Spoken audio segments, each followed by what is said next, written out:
Gerak di bidang edukasi, Ya. edukasi para ibu Betul. untuk mendapatkan pendidikan yang terkait tentang kehamilan dan persalinan. Oke. Nah, dari sana kita berusaha untuk menceritakan bagaimana sih fisiologi tentang kehamilan Ya. dan fisiologi tentang persalinan, sampai akhirnya kenapa ibu yang sesar itu ternyata memiliki kesempatan untuk bisa melahirkan normal. Oke, kadang kan ada beberapa ibu yang kadang takut kalau Iya. misalnya sebenarnya, dan juga mungkin dia lebih, aduh kayaknya enggak, dia udah mendingan kalau udah sesar aja gitu, lebih banyak kayak gitu Iya. dong. Iya, itu karena ketakutan tadi ya, gitu. Ketakutan itu terjadi ketika kita tidak memiliki ilmu, gitu. Tapi Betul. ternyata kalau misalnya kita belajar, kenapa wanita yang dipilih untuk bisa hamil dan melahirkan, karena tubuhnya itu sudah dibekali dengan alat tempurnya, gitu. Oh, jadi sebenarnya memang tetap kuat ya dok ya, nggak perlu khawatir lagi kalau sebenarnya habis sesar bisa normal. Ya, gitu. Jadi sekalipun sudah pernah sesar, bukan berarti pintu untuk melahirkan itu sudah tertutup begitu saja, gitu. Oke. Tapi itu masih bisa diusahakan. Oke. Jadi penasaran banget nih apa aja sih kira-kira yang akan dokter berikan untuk tips and trick atau mungkin pengalaman pribadi dok ya? Iya. Nah, aku tadi baru dapat bocoran sedikit kalau ternyata dokter Dea ini punya 8 orang anak loh. Wow, iya kan? Punya 8 orang anak dan ternyata ada 2 anaknya itu kembar. Jadi 4 ya dok? Iya. Dari situ aja udah 4 ya dok, ini totalnya 8. Luar biasa, boleh diceritain sedikit dong pengalamannya dok? Iya. Jadi anak pertama saya lahir sesar, Yes. anak kedua lahir sesar, Dan kedua sesar juga. ya anak pertama sesar, anak kedua sesar, dan dari sana berpikir apa iya kalau sesar harus sesar lagi, dan di anak yang ketiga itu berusaha untuk mencari dukungan bagaimana bisa melahirkan normal setelah sesar. Nah, dari sana saya dapat kenal dengan Amani, diperkenalkan dengan Amani, dan anak ketiga saya pada waktu meninggal dalam kandungan usia 7 bulan itu. Jadi yang tadinya ingin mempersiapkan persalinan normal dengan anak ketiga itu otomatis harus change plan kan gitu. Nah, dari sana saya didampingi oleh Dula, ya disebutnya Dula karena pendamping persalinan. Oh, Dula itu pendamping persalinan. Ada beberapa yang nggak tahu ya. Iya, Dula itu mungkin seperti kayak bidan atau gimana dok? oh enggak. Beda.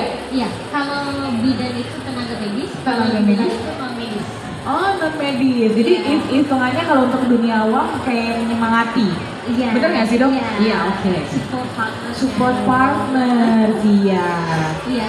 Nah, dari sana saya didampingi Dula yang memang Dula itu adalah profesional yang mendampingi para ibu hamil gitu.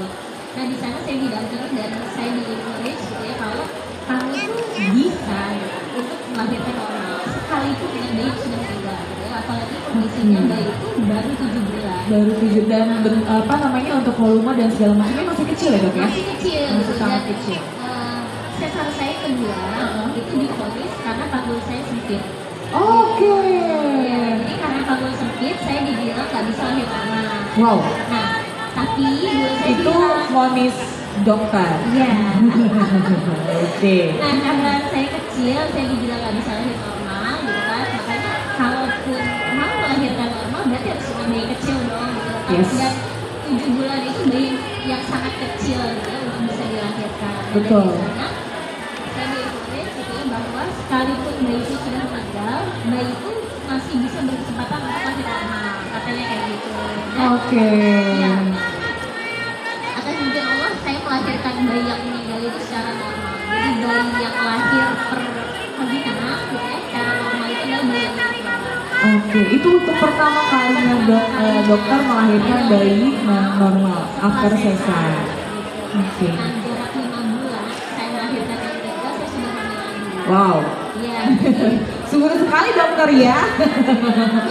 Subur banget loh. 14 bulan saya sudah melahirkan lagi kan. 14 bulan sudah melahirkan lagi. Oke. Jadi mitos bahwa VBAC itu harus jarak jauh Oke. itu sebenarnya juga nggak benar gitu loh. Karena kalau misalnya VBAC itu lebih cenderung ke apa sih dok? Banyak yang nggak tahu. VBAC itu melahirkan normal setelah sesar. Oke, Gitu oke. ya. Jadi orang yang mau mencoba VBAC melahirkan normal setelah sesar itu biasanya syaratnya banyak. Oke, masih bisa kalau misalnya dari diri kita memang pengen gitu ya dok ya, benar nggak sih ada keinginan seperti itu ya? Iya pasti Ya ya, kan? gitu kan. Jadi kalau misalnya memang kita punya ilmu gitu ya, kita punya support sistemnya, gitu, Yes. kita punya tenaga medis Ya. yang mau mendukung, gitu Ya. kan. Itu semua bisa diusahakan gitu. Sampai akhirnya saya 14 bulan harus melahirkan lagi, dan ternyata bayi yang saya lahirkan itu adalah bayi terbesar yang saya lahirkan secara apa? Normal. Secara normal. Wow, Gitu. ada hampir 3,9 kilo, dok. 35 kilo. 35 kilo, wow. Itu untuk ukuran normal lumayan besar loh. Iya. Iya. Tapi untuk ukuran saya itu adalah suatu hal yang mustahil. Iya benar, karena sudah didiagnosis pun waktu pada saat sesar itu panggulnya kecil. Panggul sempit. Panggul sempit malah ya. Saya yang 1-2 ini yang lahir Iya. besar. Itu berarti cuma 2 kilo. 2 kilo ya, itu aja udah dibilang kayak gitu ya dok ya. 2,3 dan 2,5 gitu. Jadi kalau misalnya saya mau melahirkan bayi di atas 3 kilo itu sampai bilang nggak mungkin deh kamu gitu. Tapi ternyata yang nomor 4 itu 3,5 gitu. Dan itu pun lahir lumayan cepet ya, gitu hanya 3 jam dari ucap bunda dan sama sekali tidak ada perbedaan. Itu bayi pertama, bayi kedua ya yang saya lahirkan normal, tapi apa sih namanya, dia dengan umur kehamilan yang cukup. Oke, luar biasa banget loh. Nah, kalau misalnya kayak gitu kan berarti kan sebenarnya ada ketakutan-ketakutan kalau misalnya moms di sini yang mungkin sudah sesar, apalagi sekarang kalau sesar itu kan maksimal untuk mempunyai anak lagi hanya 3 ya dok ya. Banyak sekali yang dibilang seperti itu gitu.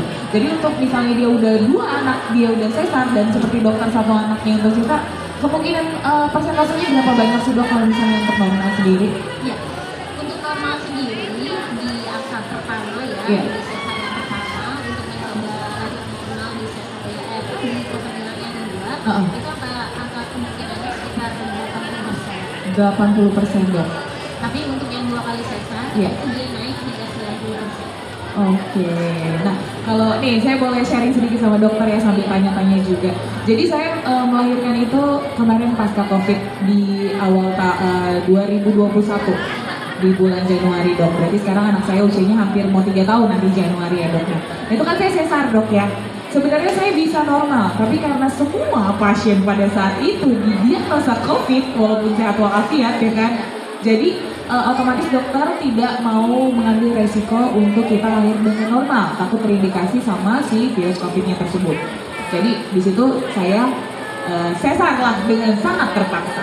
Padahal di situ berat anak saya itu cuma 2,73 kilo, kecil ya dok ya. Iya. Maksudnya normal untuk batasan yang segini, tapi kan kecil ya kan kalau untuk sesar. Iya, ibunya segini gitu. Dengan panjangnya 52 dok. Jadi beratnya kecil, iya. Beratnya cuma 2,75. Tingginya itu anak saya 52. Iya. Dan itu sesar dok.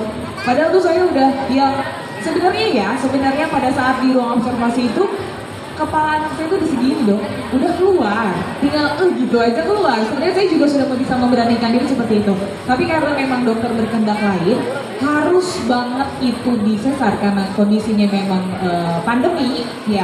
Jadi memang semuanya di COVID kan sampai dan pas ada anak saya lahir itu gak COVID gitu. Jadi memang saya sudah tidak ada bonding after lahir gitu kan. Jadi benar-benar itu generasi COVID banget, agak sedih sih sebenarnya ya kan, karena kita sudah prepare pada saat hamil segala macam maunya tuh normal gitu. Nah, yang aku pengen tanyain ke dokternya, berarti kan jaraknya aku sekarang ini sudah 2 tahun nih. Mudah-mudahan aja kita lagi program juga nih biar bisa punya anak, doain nih dok ya. Makanya tadi aku sempat nyolek dokter, dok ajarin dok gimana sih caranya ya kan biar punya anak kembar gitu loh. Biar cepet udah 3 gitu kan. Apalagi kemarin cowok cewek gimana sih dok, ajarin kan tadi sempat bilang kayak gitu. Supaya tuh punya semangat dong, jadi aku tuh pengen normal gitu kan, karena emang saya satu aduh ya kan, abis itu penyembuhannya lama.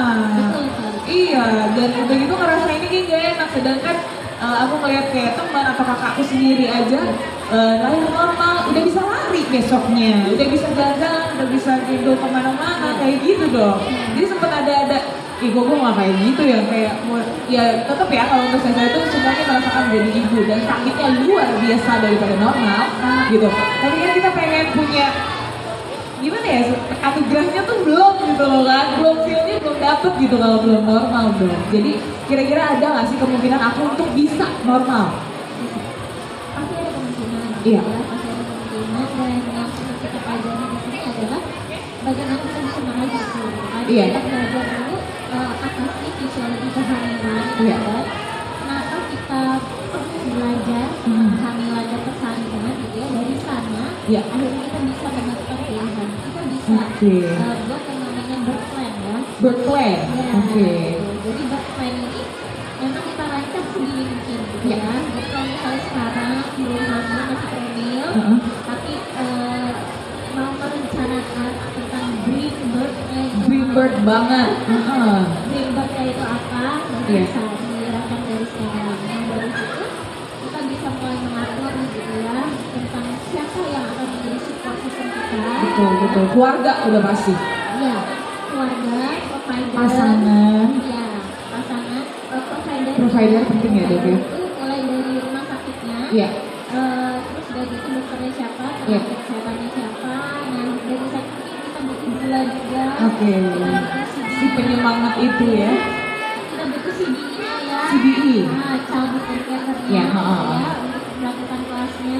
Nah, dari sana itu kita bisa membuat yang namanya breeder. Nah, Oke.